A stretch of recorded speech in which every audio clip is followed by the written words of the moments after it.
আমরা বাঙালি হয়ে অন্য স্টেটে যখন যাই কিংবা অন্য স্টেটের লোকেদের সঙ্গে যখন কথা বলি তারা বাংলাটা বোঝে না ঠিকঠাক। আমরা বাঙালি কারণ আমরা হিন্দি ঠিকমতো বলতে পারি না, কিন্তু ওয়েস্ট বেঙ্গল ছাড়া আদার্স কোনো স্টেটে যদি যাও তুমি ইন্ডিয়া, সেখানে কিন্তু হিন্দি বলতেই হবে। এবং সেই ক্ষেত্রে আমাদের অনেক বাংলা বলে অভ্যস্ত, তাই জন্য আমাদের হিন্দি বলতে খুব প্রবলেম হয়। আমরা ভাবি যে তারপরেও তার থেকে বড় কথা আমরা হিন্দি বলার চেষ্টাও করি না, কারণ আমাদের যদি আটকে যায় কিংবা কোনো ভুলভাল বলি। কিন্তু আপনাদের একটা ক্লিপ দেখাচ্ছি, যে ক্লিপটা দেখার পর আপনাদের এই ভুলভ্রান্তি সব শেষ হয়ে যাবে। सर ये लोग हिंदी में समझते हैं, इसीलिए मैं हिंदी में ही बोलने चाहती हूँ, ठीक है?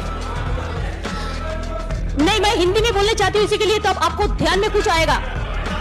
सर मैं जो बोलने चाहती हूँ सर, प्लीज आइडेंटिटी कार्ड के बारे में जो सवाल उठाया है इधर में, मैं उसको बारे में कुछ नहीं बोलने चाहती हूँ, लेकिन एक बात जरूर कहना चाहती हूँ कि आइडेंटिटी कार्ड होना जरूरी है सिटीजनशिप के लिए, और इसको हम लोग पूरा तरह से समर्थन करती हूँ और करते जाऊंगा। और सिटीजनशिप राइट बनाने होगा एक कांट्री में, और नहीं होगा तो ये सब बूथ रिगिंग करके कैप्चर करके, और मनी पावर मसल पावर, आज जो माफिया पावर है, इसमें इलेक्शन नहीं होने वाला है आने वाला दिन में, इसके लिए मैं इसको सपोर्ट करने चाहता हूँ। এই ক্লিপটা হচ্ছে মমতা ব্যানার্জি।